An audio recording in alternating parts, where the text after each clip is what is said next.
desde KTN y precisamente desde Modo Futuro, querido Omar, consideramos que es necesario también poder brindarle voz, poder brindarle participación y que al sector empresarial, y que el sector empresarial también pueda explicar las consecuencias, los efectos que puede tener, ojo, no solamente sobre su sector, ¿no?, sino en general, porque es una medida que no afecta exclusivamente al sector empresarial, sino al grueso de la población.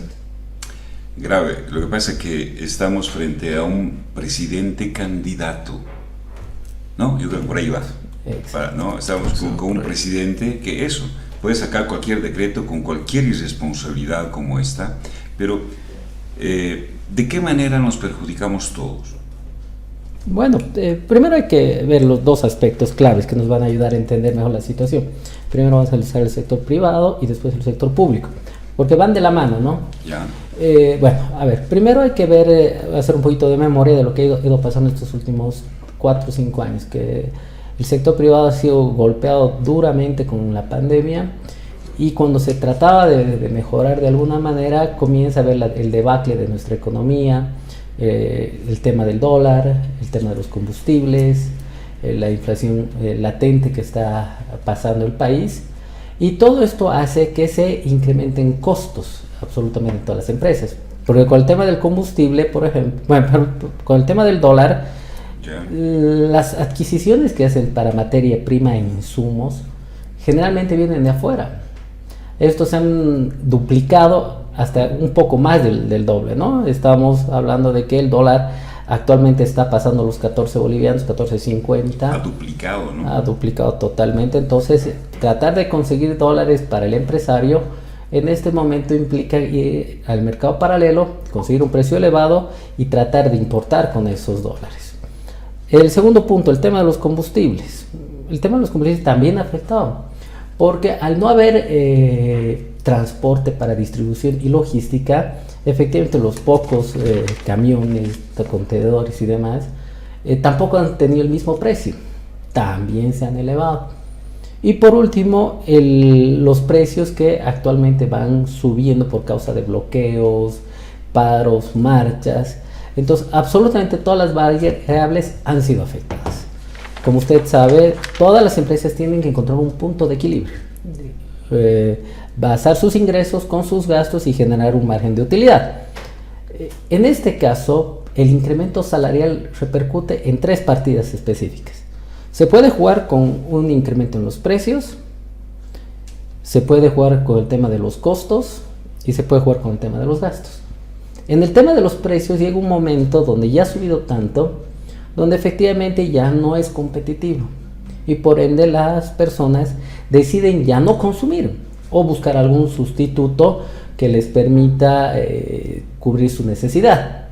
En el tema de los costos, al estar ligada de lo que es el dólar y las políticas monetarias del gobierno, tampoco es una opción para el empresario.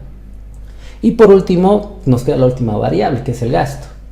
Y el gasto, ahí entra el tema de las planillas salariales. En este caso es reducción, reestructuración o simplemente pasar de un tema formal a uno informal. Con esas 3 variables se puede de alguna manera ver el incremento salarial. Pero como vemos, las 3 variables en este momento prácticamente ya se han hecho todo lo que se tiene que realizar. Entonces, lamentablemente, hay una 4ª opción que simplemente es sacar gente. Bueno, sacar gente y cerrar la empresa. No queda otras opciones. ¿Quiénes se ven más perjudicados? Los micro, las medianas empresas. Y también el tema de los emprendedores, no nos olvidemos de ellos. Porque efectivamente al tener en un departamento específico como Chuquisaca, donde el 80% es comercial, lastimosamente las pocas empresas, los pocos emprendimientos no van a poder salir adelante con salarios de 2.750, prácticamente muchas veces es la utilidad que tienen en todo el mes. Entonces ellos se ven afectados. Ahora, ¿cómo afecta al sector público, que también se ve afectado? Al haber un incremento del 10 y del 5% en el sector público, de algún lugar se tiene que sacar el dinero. Tienen que reestructurar su presupuesto general del Estado, tienen que sacar de de lo que es inversión pública o proyectos de inversión pública para cubrir gastos de personal. O la tercera es emisión de moneda. ¿Y eso es inflación? Todo conlleva la inflación. Entonces, me gustaría incluso analizar un punto más, pero ya a nivel más de Chuquisaca, que viene a ser la migración. A falta de oportunidades laborales, la gente, los jóvenes se van saliendo del departamento y de la ciudad. Nosotros ya tenemos un problema con este tema. En el último censo hemos perdido población, hemos perdido escaños y hemos perdido recursos económicos para inversión pública. Entonces, vamos a aumentar más la migración de nuestro departamento. Como se da cuenta, todo este embrollo que nos mete el gobierno por una mala decisión afecta tanto al sector privado como al sector público. Genera mayor inflación, desempleo, genera anillos de pobreza en las ciudades, desempleo, la tasa de desempleo aumenta aún más, la informalidad. Y personas, hablando del 1 de mayo, que han logrado tener una fuente laboral formal, que tenían caja nacional, aportes patronales, etcétera, lastimosamente también los van a perder. ¿A quién realmente está beneficiando este incremento salarial que han proclamado en el gobierno? Los datos que manejamos en la Cámara es que aproximadamente un 15% de la masa salarial que se va a ver beneficiada dentro de este incremento salarial, entre comillas, lo menciono porque no es un beneficio en realidad, ¿no? El 85% no tiene ningún tipo de incremento, pero el 100% de la población se va a ver afectada porque los precios van a comenzar a subir en todos los productos.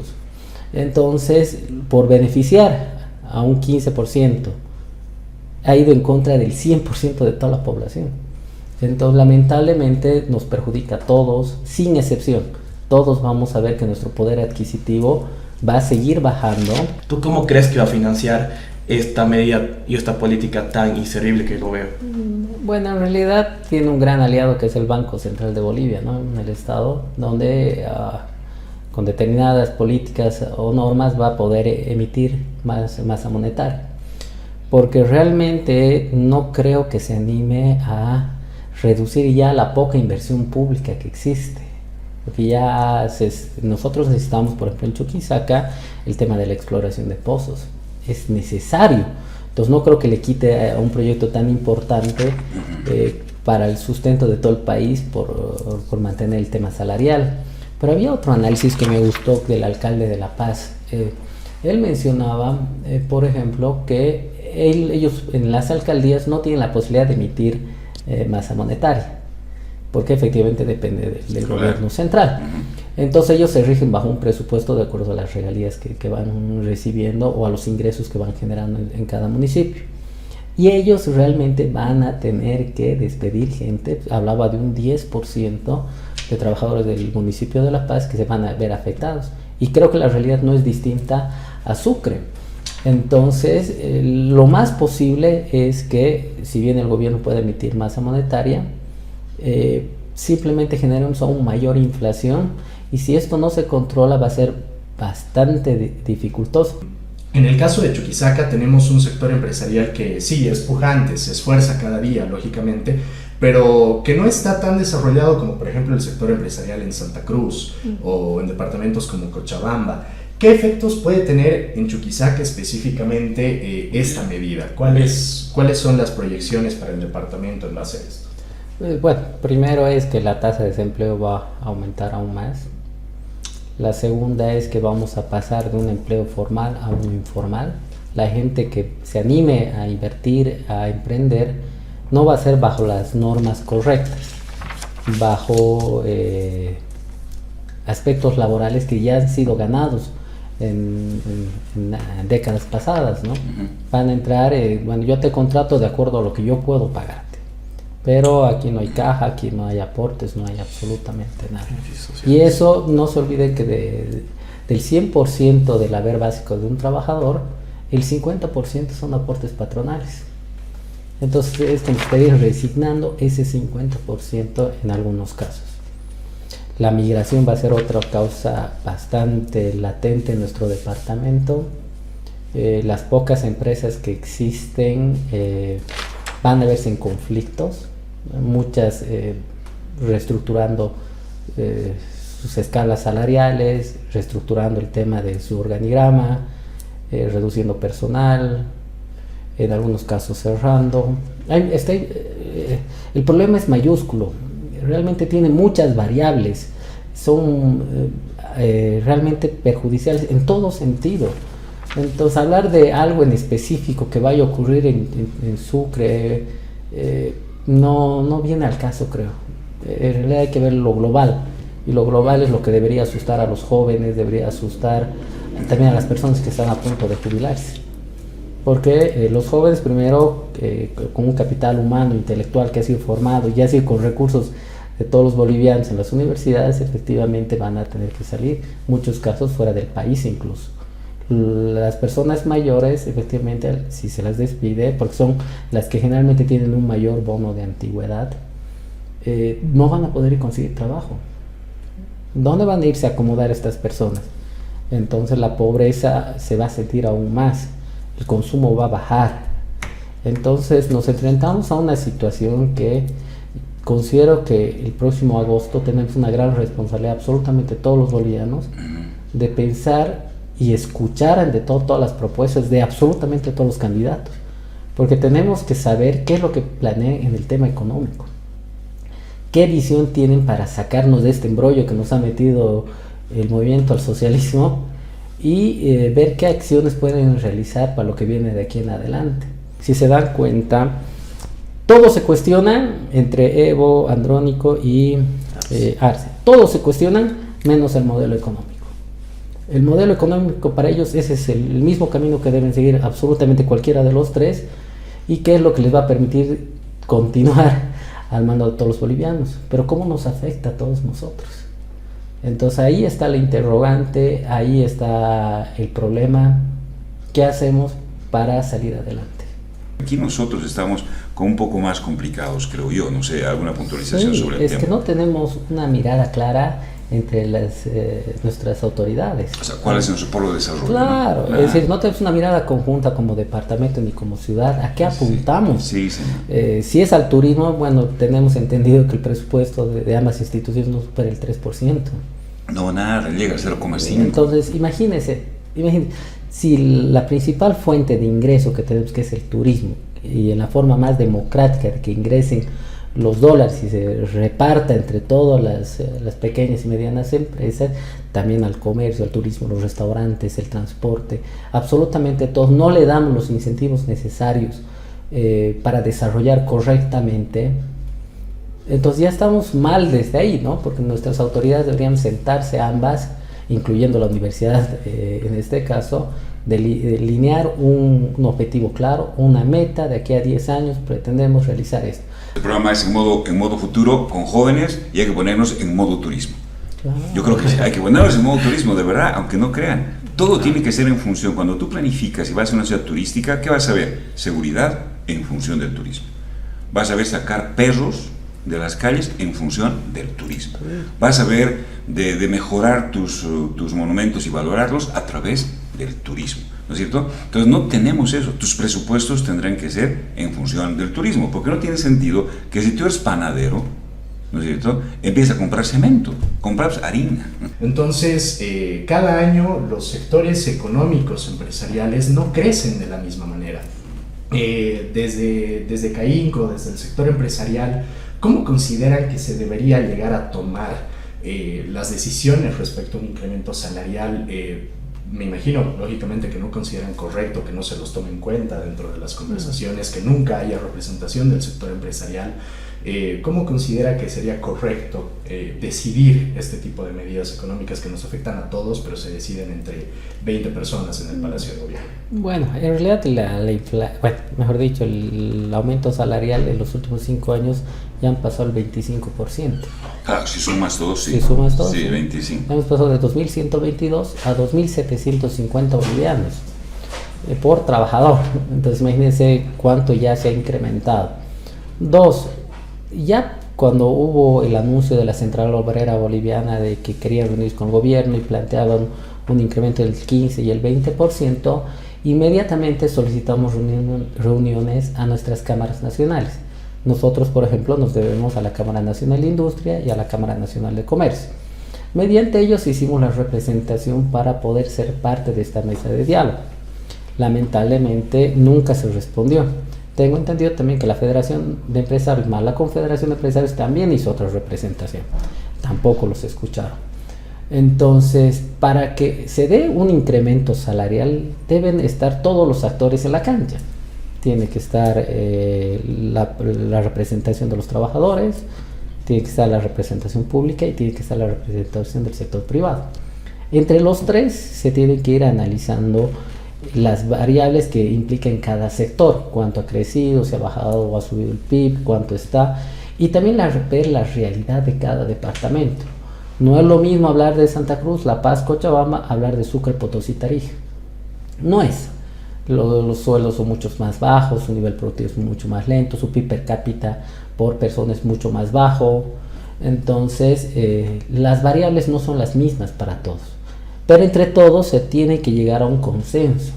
Se tiene que llegar a un punto donde se diga, mira, se puede hacer este esfuerzo adicional en esta medida, sin poner en riesgo tantas fuentes de empleo.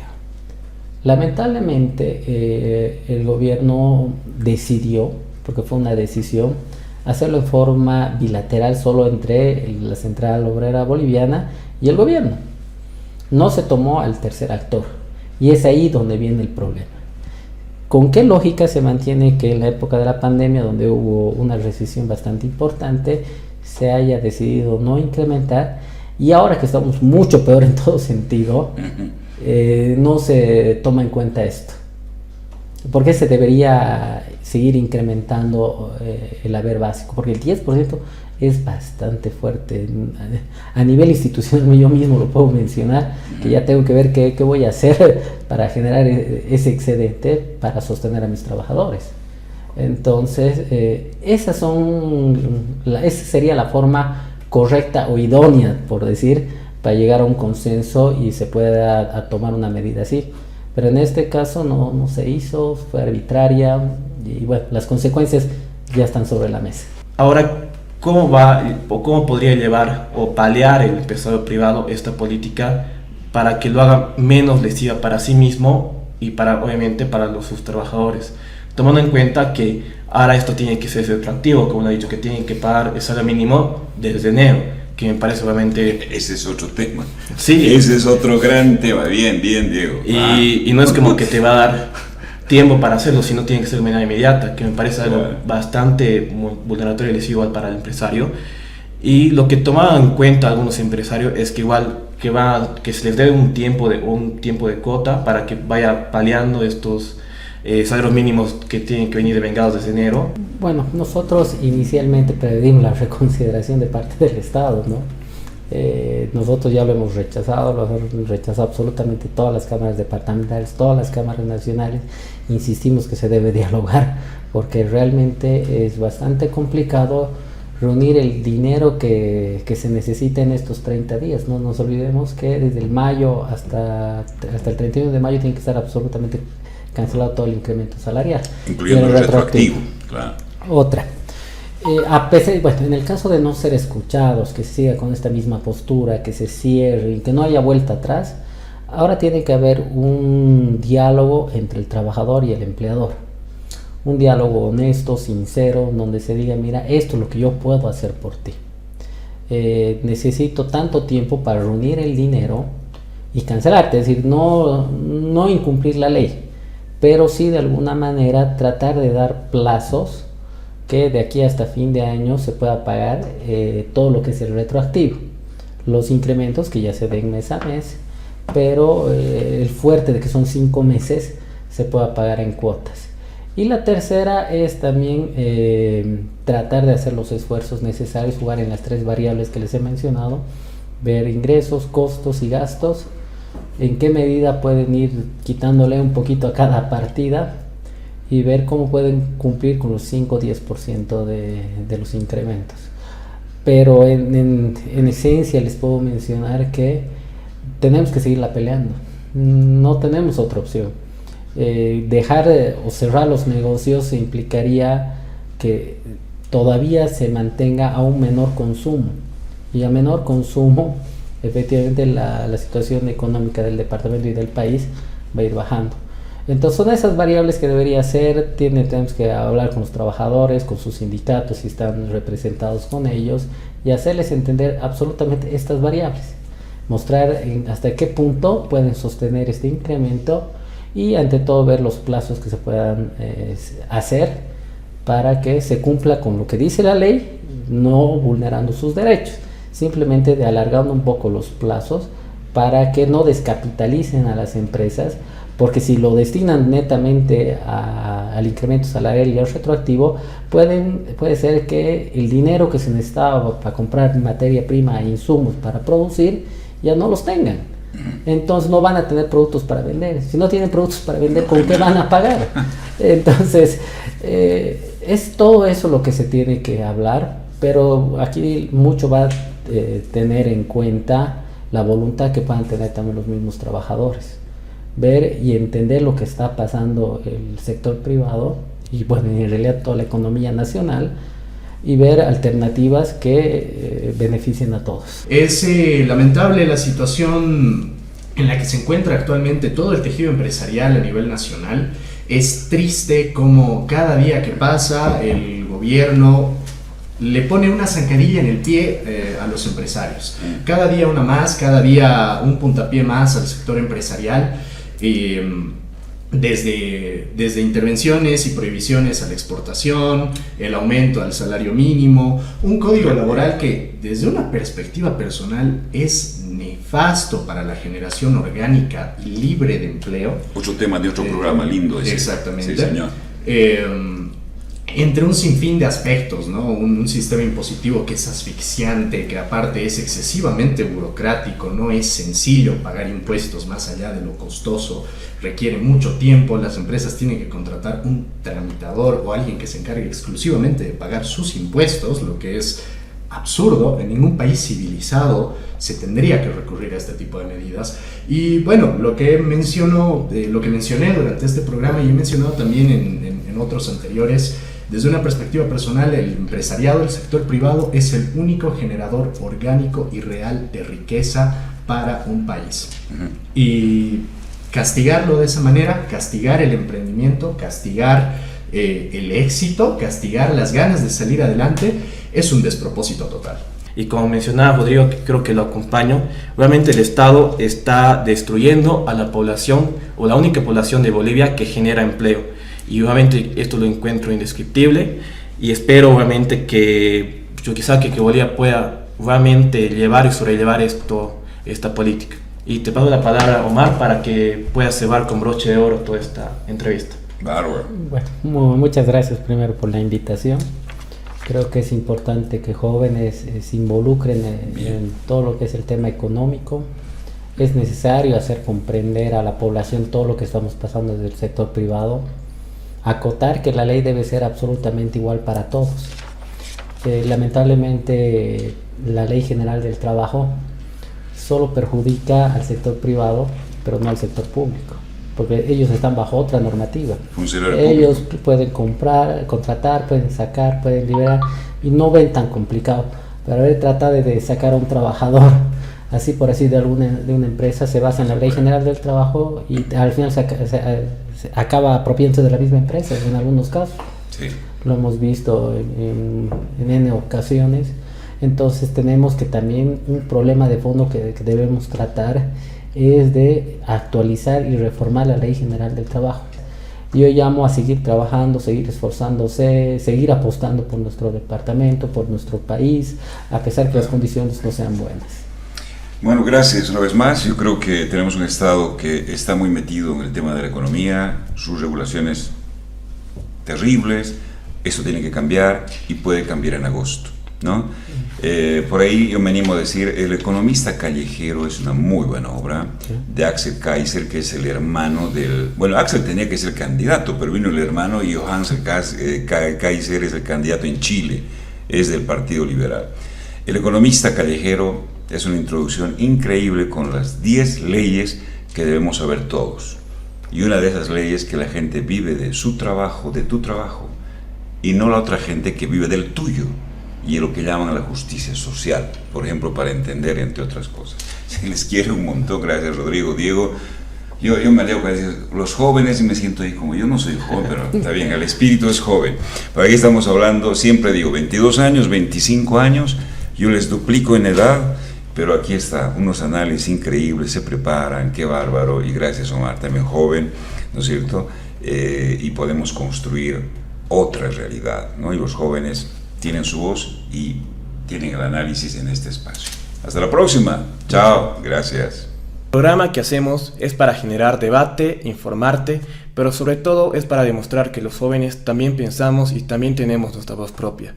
Es por esto, si te gusta nuestro contenido, síguenos en nuestras redes sociales, YouTube, Instagram, TikTok y Facebook.